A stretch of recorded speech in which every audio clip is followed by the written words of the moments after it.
जी ने कहा माँ, जब कोई बुद्धिजीवी व्यक्ति तुम्हारा चरित्र पढ़ेगा तो वो तुम्हें कभी दोषी नहीं ठहराएगा। माँ, तुम्हारा चरित्र तो दुनिया में उज्जवल हो जाएगा।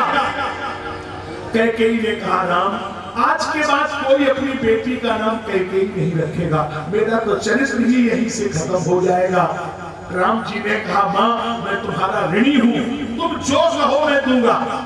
राम, तुम सोच के बोल रहे हो? हाँ, राम सोच के ही बोलता है। राम वही करेगा जो मेरी माँ कहेगी। तो तुम मुझे जो दोगे? हाँ। तो मैं तुमसे मांग लूं? हाँ मांगो। मैं सिंदूर नहीं मांगूंगी, मैं पति नहीं मांगूंगी, अवध का राज्य नहीं मांगूंगी। लेकिन राम, कैकेयी की बस एक इच्छा है। बोलो। आज 14 वर्ष हो गया, भरत ने हमको मां नहीं बोला।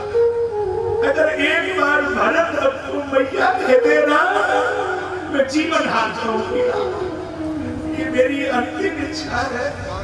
मैंने पाप किया, लेकिन इतना बड़ा पाप नहीं किया कि मेरा खुद का बेटा इतनी नफरत करता है, उसने आज तक मुझे मैया नहीं बोला।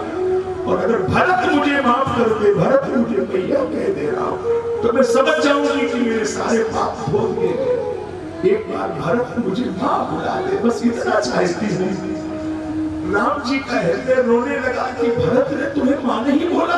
नहीं, 14 वर्ष हो गया, आज तक मुझसे मिलने नहीं आया। मैं दुनिया की पहली अभागी मां हूँ जिसका बेटा इतनी नफरत करता है कि एक बार मेरी तरफ देखा ही नहीं उसने। राम जी को लगा कि बात बहुत छोटी है, अभी अभी जा रहा हूँ, पहले भरत को ही रखता हूँ। राम जी कैकेयी के महल के बाहर निकले और जैसे ही भरत के कमरे में पांव रखा, भरत ने देखा, अरे भगवान श्री राम जी और उधर से मेरे कमरे में आ रहे हैं।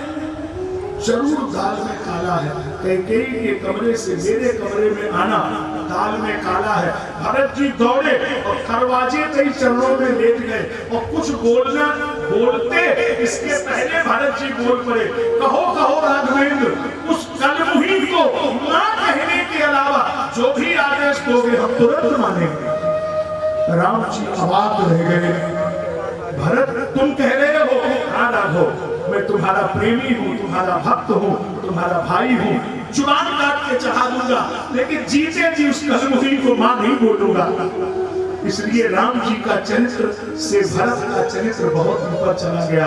अगर भरत का चरित्र नहीं रहेगा तो राम का चरित्र दुनिया में नहीं रहेगा। राम का चरित्र तो भरत से है। भरत जैसा कौन होगा जिसने जन्म देने वाली मैया त्यागी थी, लेकिन भगवान का विरोध स्वीकार नहीं किया।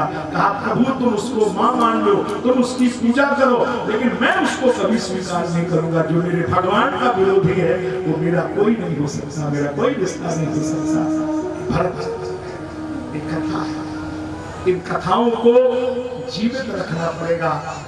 मैं इस समाज के लोगों से हाथ जोड़ के अपील कर रहा हूँ, ब्राह्मण होकर प्रार्थना कर रहा हूँ कि राम और कृष्ण का चरित्र अगर देश में नहीं रहेगा तो फिर ये देश नहीं बचेगा।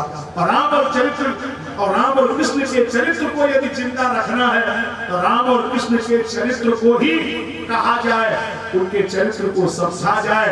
इन कथाओं को नौटंकी मत बनाइए कि साहब वो फरमाइश हो रही है, फिल्मी गाने गाए जा रहे हैं, चिमटे बज रहे हैं, ऊपर नीचे कूदा जा रहा, ये कोई कथा है कि नौटंकी होगी? अरे कथाओं को जीवित रखना है तो उनके चरित्र को, उनके आदर्श को सुनना पड़ेगा। क्या क्या उन्होंने किया है, वो कोई ऐसा खेल तमाशा किए होंगे? उन्होंने मानव मात्र को जीने की रास्ता दी है। उनके चरित्र से ही संसार का चरित्र है। और आज कथाओं का लेवल इतना गिर गया, हम लोग देख रहे हैं कि उसमें नीचे से वो लिख के भेजा जा रहा है कि 500 रुपया फलाना गाना गाइए। कोई नौटंकी है कि कथा है? अरे साहब, इतना उसका लेवल गिरेगा, क्या होगा इस कथाओं का, क्या होगा उनके चरित्र को? तो आप उस चरित्र को जीवित रखेंगे, आपकी जिम्मेदारी है। और उसके लिए पहला कदम जो राजवीर ने, रजनीश बाबू ने उठाया है, मुलायम सिंह ने उठाया है, तो इनको धन्यवाद देते हैं। इन्होंने ये कदम उठाया कि नहीं, कथा महाराज जी सुनाएंगे और हम सबको सुनाएंगे। तो मैंने हाँ कर दी, मैं आ गया सुनाने के लिए, क्योंकि हम कथा के लिए ही हम जाने जाते हैं।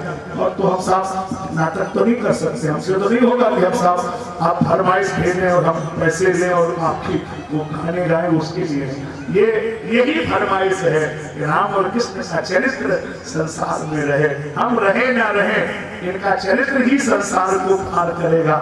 जो इन्होंने किया कोई कर सकता है। राम जी धर्म है तो कृष्ण कर्म है, ऐसा कर्म